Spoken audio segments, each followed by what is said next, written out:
What is happening, everybody? This is Cody, aka DFS Project, coming to you live, breaking down this upcoming 10-game slate for tomorrow. I believe tomorrow's Wednesday. Yeah, Wednesday. So I'll go back to work tomorrow, and I work Thursday. But I'll be off Friday, Saturday, and Sunday. So that's a good thing. It's my short week, so we're gonna knock out this 10-gamer, so I can go lay down because I got to be up around 4. So that's why I'm doing this early. Again, y'all. Sometimes people ask me, why are you doing this so early? It's too early to talk about a slate, but to me, slate's out, pricing's out. This is just our first look. Um, so people have lives outside of DFS. I wish I could do this full time, but I have a job. So it is what it is. Maybe one day I can do this full time, but for now, we're doing our thing. We're knocking out slates. We're talking about it. We're making some money on the side. So that's all we can ask for. But right now, I played a lot of Memphis, so I'm banking on Memphis to look good. I played a lot of the Pelicans with no Zion, so it's kind of what's going to make or break me. But we're talking about this slate. Let's start off with Indiana and Charlotte. On the Indiana side, Tyrese Halliburton.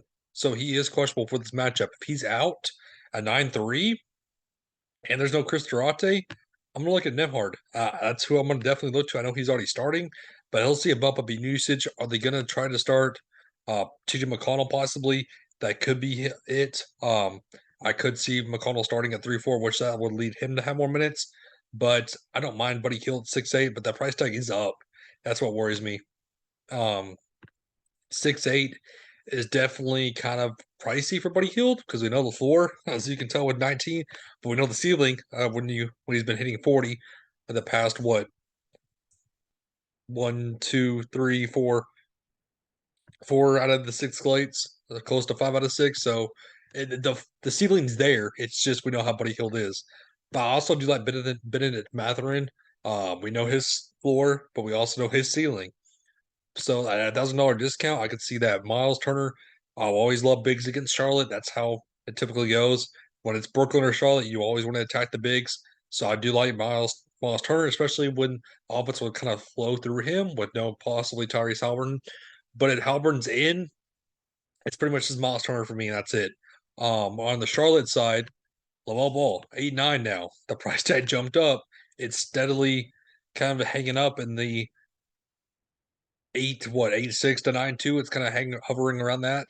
Um, but in order at 8-9, you're gonna have to get a 40 bomb out of him. That's what worries me, is I'm gonna kind of stay away from that. I think my run back option would be Terry Rozier. I know the usage is going down, but so is the price tag. But if I'm gonna get 40 out of a price tag of 8,000, we're not.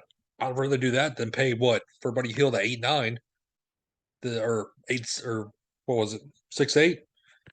So it's kind of what I'm looking at is, do I want to play Terry Rozier hoping for a 40 when I can just go to Buddy Hield at a cheaper price tag for a 40? That's the problem. Even though I do like Rozier as a run back, it's just kind of hard because of the price tag being so high when I want that 60 bomb. But it's Terry Rozier. Kelly Oubre, 6'5", okay price tag to me. Plumlee, 5'9's meh. PJ Washington's meh. So for me, if I'm going to go to attack Indiana, I'm going to want to possibly just go to a low-owned, possibly Terry Rozier, and I do like Miles Turner. But let's go to Minnesota and Orlando. So because we're spending a lot of time in the first game with the 10 game, we got a lot of options to go through. On the Minnesota side, I don't like this team. I just think that Rudy Gobert addition has not looked good. I mean, look at what Anthony Edwards is doing. 29, 26, 18. He had 145 game. It just doesn't appeal to me. It doesn't appeal to me at 7-5. Karl-Anthony Towns 9-1. I know this is Orlando, but I mean, hey, Orlando could beat this team, not gonna lie. If I'm a betting man, uh, I don't see why you wouldn't want to take a stab at Orlando just based on how Minnesota's been playing. I mean, look at the box scores. It's scary to me. It's definitely scary to me. Um, not getting to Gobert at 7,000. D'Lo 6'2's man. I mean, let's look how D'Lo's been doing. 53, yeah, that was a good game, but 16, 32, 35, 29, 18, 14. It's not appealing. On the Orlando side, big news is Banchero and Wendell Carter. Banchero's questionable. If he's out, I'm going to get to a lot of Jalen Suggs at 5'7" and Okiki at 5'3". Wendell Carter's questionable. If he's going to be out, well, it's Bowl season, honestly, because what other big do they have? Bowl and Mo Bamba? Is it Mo Bamba season also at 4-4? It could be. It definitely could be Mo Bamba's season at 4-4. So I do like this Magic team. We'll see Widener get a lot of run at 7,000. I like this team a lot at Orlando. I do. OKC and Washington. Oops, sorry. On the let's start with the OKC side. On the OKC side, SGA's been an all-star this season. 59, 63, 36, 53, 58, 55, 63. I love it at 9-4. Give me SGA, Josh Giddey, 6-7. That's a little bit too cheap to me. Um, we know the upside he can bring at 6-7. And then the rest of the team, I'm not messing with this rest of the team. The rest of the team, when it's kind of like the maps. It's Luca and some Christian Wood and Spencer, and then Spencer Dinwiddie and nobody else. On the Washington side, everybody's healthy. So Brad Beal, like I said, should be back. I do like Brad Beal at 8-3. I do. I know that's scary to say based on how this season is going, but if you want to pair SGA or Josh Giddey and have Brad Beal as your run back, I don't mind that. The rest of the team's off the board for me because they're all priced up with Bradley Beal out. But now that he's back, it's Brad Beal season. As bad as that sounds, it's scary to say. Well, why I would never imagine myself saying that. On the Miami side, big news is Bam Adebayo. If he's going to be out, they could run a small ball lineup, or they could run it a different route. There's Dedmon, who's questionable. Yurt Seven's out, so I think they would play the small ball role. I think, but Tyler Heels, I think he should be out. Yeah, he's out. He didn't travel with the team, so it's Jimmy Butler. That's pretty much it. Jimmy Butler's the main guy. I don't trust Kyle Lowry at 6'9". I don't like Matt Strus at 5'9". I do like Gabe Vincent at 4'5". If they do start Dedmon, I do like him. It could be Jamal. Let's say Jamal Kane. Did he go back to the G League? Yeah, he went back on Friday, I believe. Yeah, he went back on Friday. So yeah, it's basically gonna be Dedmon if that's the big man. If there's no Bam, if Bam's in, I kind of just like Gabe Vincent on the Toronto side. No Siakam, obviously. Van Vliet is questionable with the illness. Gary Trent with the hip is questionable. Okay, so if Van Fleet's in, I like Van Fleet at 8-1. I'm not going to get to a lot of Scotty Barnes and OG Anunoby at 7-2. The Boucher price tag did go up. That's steadily going up. I don't mind him. I really don't, especially if there's no bigs on the opposite side. Ban's 5-1 now. That's a hefty price to pay for Ban if he's starting. Do I like it? Yes. Do I think he has the count? I do. I think he's the type of player to do that again at 48 fantasy points, 27 points raw points. I think he can do it. He's had good games. But it's it's Banton. Do you trust him at 5-1? That's the biggest question. Boston, Atlanta on the Boston side, Marcus Smart's questionable, or he's probable, so he should be playing. And then you have Malcolm Brogdon questionable. If Brogdon's in, there's not a lot of this team I like.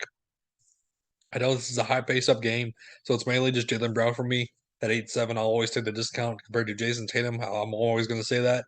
If Brogdon's in, I'm not going to really get to Derek White or Grant Williams. If Brogdon's out, I'll sprinkle some Derek White and some Grant Williams in.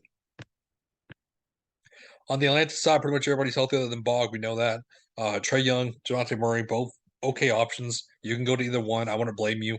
Again, if you want to play the Derek White and then run it back with Dejounte Murray, Trae Young, I wouldn't blame you.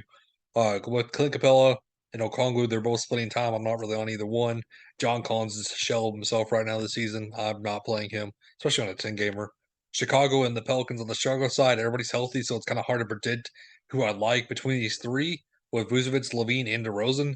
I will say if there's no Zion this game, I'll like Vucevic out of the three. But then again, it's the Bulls. One of them is going to have a bigger game. It's just again, we never really know who it's going to be. Iowa at 4-5's okay. He's getting good minutes. It's just DeRozan and Celine are healthy. That's the problem for him. On the Pelican side, again, Zon's the big news. I'll get to more Brandon Ingram. I'll get to Murphy again at 4-4. I played him tonight. I'm hoping he looks good. CJ McCollum 8-2 looks better. Jonas Valanciunas against Vooch is not really something I like to see. So then again, I think this is just a game I'm kind of just Xing off, as bad as it sounds. Cleveland and Milwaukee. On the Cleveland side, Donovan Mitchell's a big question mark. He is questionable. So he'll be a game time decision. And then Jared Allen, we need to watch stats of him also. I'll get to some of Kevin Love at 5'6" if there's no Jared Allen. That's who the main target of mine is going to be. Maybe some Mobley at 6'2", but I'd rather just go to the Kevin Love based off the ownership. Darius Garland will look good at 9,000. I know he's scary to roster. I know. Trust me. I know. Because let me tell you all a little story. When I play Darius Garland, he gets me 16. When I don't play him, he gets a 70 bomb. So that should tell you how it's been going with Darius Garland.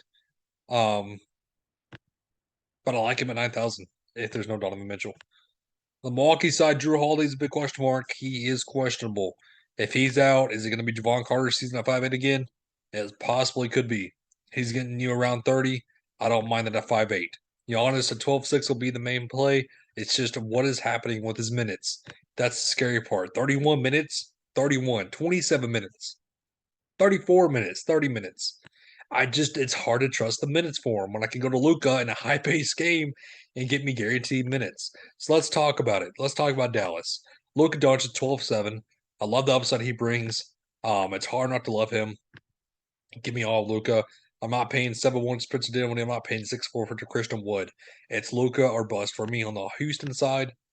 KPJ is okay at 7-4, but I'd much rather just drop down for 1,000 and go to Jalen Green, who has similar upside. Sengun at 6'8", this is a great matchup for him. It's hard not to love him. The rest of the bench, good luck guessing. I wish they would have played Tari Easton more, but they're not. At 4-1, I would have loved him. On the Knicks and Denver, on the Knicks side, Julius Randle 8-2 is okay. Jalen Brunson's all right at 7-1. If there's no Mitch, is it going to be Harstein? Is it going to be Sims? Is it going to be Toppin? Is it going to be Quickly? Is it going to be Reddish? Who even knows? That's the problem. You don't know. We don't know what Tom Thibodeau is doing. So for me, it's how I feel. That's just it. It's hard. It's definitely hard. Nikola Jokic, 11-6. He's not going to be playing. So you know what that means. It's Jamal Murray's season at 6'5". Give me all Jamal Murray. Are we going to see DeAndre Jordan rise from the dead and play and start? We could at 3-3. We could. Give me all of MPJ at 5'9". Give me all of Aaron Gordon at 5'8". Give me all this Nuggets team. Lock and load the Nuggets. Play them all. Play them all. That's all I'm going to say about that. I love me some Denver. Lock and load them on the late night hammer. Golden State and Phoenix on the Golden State side, Steph Curry, 10-5 is okay. Andrew Wiggins, 6'8", meh. Jordan Poole, 6'5", no thank you. Draymond Green, 6'1", meh. I don't mind Klay Thompson at 5'7", though. That's kind of the main guy I want to get to. On the Phoenix side, Chris Paul's big news. Is it going to be campaign season once again? It possibly could be, but he busted last slate. So that's going to drop his ownership, so I do like that at 6'6".